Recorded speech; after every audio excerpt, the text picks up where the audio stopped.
Welcome back to another technical deep dive here in the debug zone.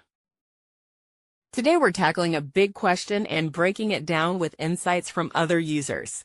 Hopefully this clears up some misconceptions and helps you get the answer you need. So buckle up, stay a little curious, and let's jump right in.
And that's a wrap.